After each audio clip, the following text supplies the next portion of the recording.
Welcome to a special edition of Ranting Politics Headline Updates. I'm JOC, and today we're diving deep into President Trump's whirlwind of Day One executive orders that are already reshaping America's political landscape. In this power-packed episode, we're breaking down the massive wave of executive actions signed in the first 24 hours of Trump's second term. We'll cover everything from the dramatic border security overhaul and emergency declarations to game-changing inflation measures that could affect your wallet. Plus, we'll explore the major shifts in energy policy, government reform, and some surprising geographical name changes that have everyone talking. Get ready for a fascinating look at these sweeping changes, backed by reporting from the Epoch Times and other major news sources. Trust me, you won't want to miss a single detail of this historic day. Let's jump right in.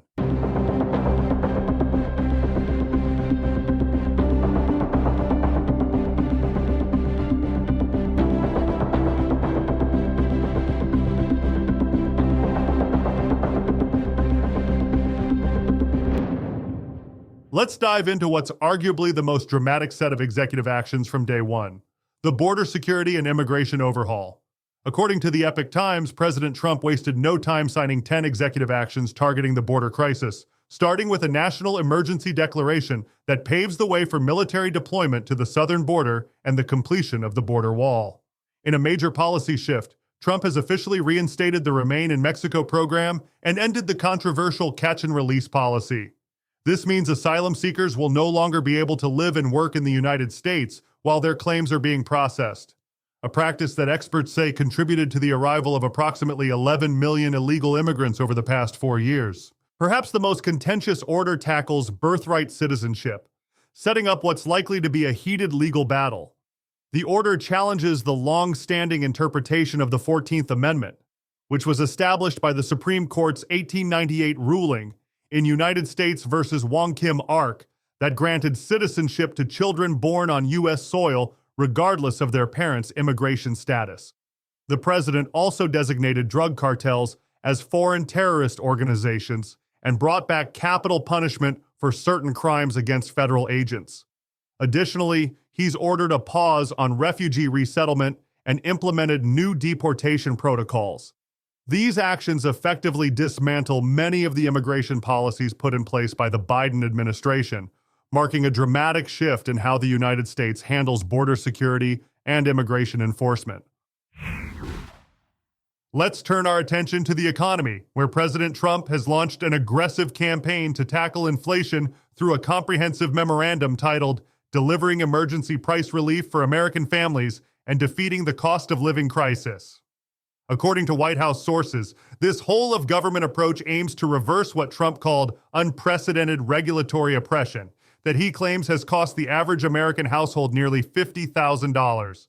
The president's plan targets multiple sectors, including expanding housing supply, cutting healthcare administrative costs, and eliminating what he terms harmful climate policies that drive up food and fuel prices. This comes as the nation grapples with a cumulative inflation rate of 21% over the last 4 years, though current annual inflation sits at 2.9%. On the trade front, Trump has unveiled plans for a radical overhaul of America's trade relationships. While he's holding off on immediate new tariffs, he's put Canada and Mexico on notice, threatening 25% tariffs by February 1st if they don't address his concerns about trade policies. China is also in his crosshairs, particularly regarding the TikTok situation. Perhaps most notably, Trump has announced the creation of an external revenue service, a new agency designed to collect tariffs, duties, and revenues from foreign businesses and countries. As he explained to reporters, instead of taxing our citizens to enrich other countries, we will tariff and tax foreign countries to enrich our citizens. While some economists warn these policies could reignite inflation, Treasury nominee Scott Bessent has argued that a careful implementation could offset potential price increases through dollar appreciation and changes in consumer behavior. President Trump wasted no time reshaping America's energy and climate policy landscape, declaring a national energy emergency on day one. Speaking at the Capital One Arena, he proclaimed, "We will drill, baby, drill," announcing plans to unlock millions of acres in Alaska for fossil fuel development. This dramatic shift includes an executive order dubbed Unleash American Energy that streamlines permitting processes and loosens regulations across the board. The Department of Interior has been directed to restore oil and gas leasing on 13 million acres in Alaska's National Petroleum Reserve, effectively reversing Biden-era restrictions. Trump's vision extends to offshore drilling as well, with orders that reopen 625 million acres off both the east and west coasts. In a major international move, Trump has again withdrawn the United States from the 2015 Paris Climate Agreement. While the formal exit will take a year, the president was clear about his reasoning, stating, "The United States will not sabotage our own industries while China pollutes with impunity." The White House projects this withdrawal will save taxpayers $1 trillion. On the automotive front, Trump has dismantled Biden's electric vehicle agenda, rescinding the executive order that targeted 50% zero-emission vehicle sales by decade's end. Current EV sales stand at just 8.1%, according to Cox Automotive. The new administration has explicitly committed to eliminating electric vehicle subsidies and state fuel emissions waivers, with Trump promising auto workers they'll build cars in America again at unprecedented rates, emphasizing consumer choice. You'll be able to buy the car of your choice. Now let's dive into some massive changes coming to how our government operates. Trump signed a series of executive orders aimed at completely overhauling federal bureaucracy and social policies. First up, there's a freeze on hiring new bureaucrats except for what's deemed essential positions. Plus, federal workers, listen up. You're headed back to the office. Only 6% of federal employees currently work in person, but that's about to change with mandatory return to office orders. In a bold move targeting free speech, Trump signed an order explicitly banning government censorship, declaring it intolerable in a free society. The order directs the Attorney General to investigate any past abuses of Americans' free speech rights under the previous administration and puts a stop to federal funding for so-called misinformation initiatives. The administration is taking aim at DEI programs across the federal government.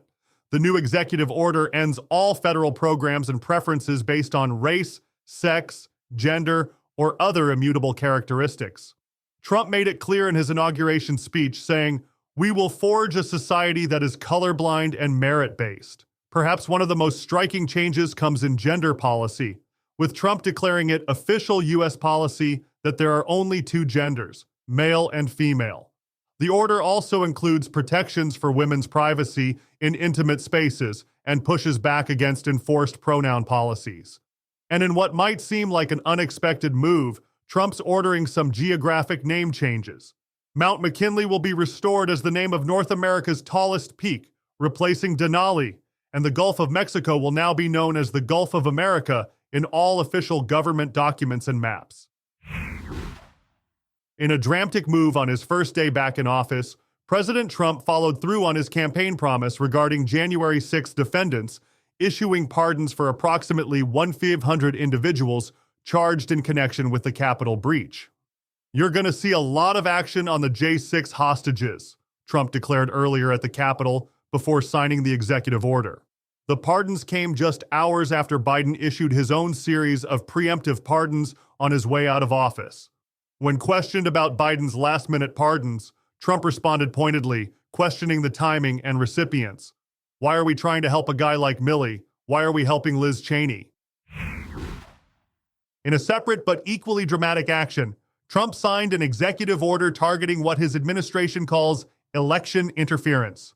The order specifically addresses the controversial 2020 letter signed by 51 former intelligence officials who dismissed the Hunter Biden laptop story as potential Russian disinformation. As a direct consequence, 49 of these intelligence officials have had their security clearances revoked, including some big names like former Director of National Intelligence James Clapper, former CIA Director John Brennan, and former Defense Secretary Leon Panetta. The order also stripped security clearance from former National Security Advisor John Bolton, citing concerns over sensitive information included in his 2019 memoir. Looking forward, the order instructs the Director of National Intelligence to develop new safeguards against future election interference and requires preservation of all records related to what Trump terms political persecutions under the previous administration. According to reporting from the Epoch Times, this move signals a broader initiative to address what the new administration views as partisan weaponization of government institutions that should maintain political neutrality. And that wraps up our special coverage of President Trump's historic first day back in office. We've witnessed an unprecedented flurry of executive actions that will reshape American policy on multiple fronts. From border security to energy independence, from economic policy to government reform.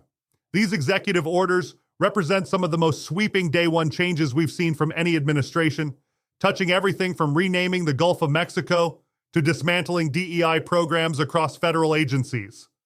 Their impact will likely be felt for years to come, though legal challenges to several of these orders are already in the works. For continuing coverage of these developing stories and their implications, make sure to follow us on X at RantingRP. Thank you for listening to this special edition of Ranting Politics Headline Updates. This is JOC, signing off until next time. Until then, stay tuned, stay informed, and as always, stay free.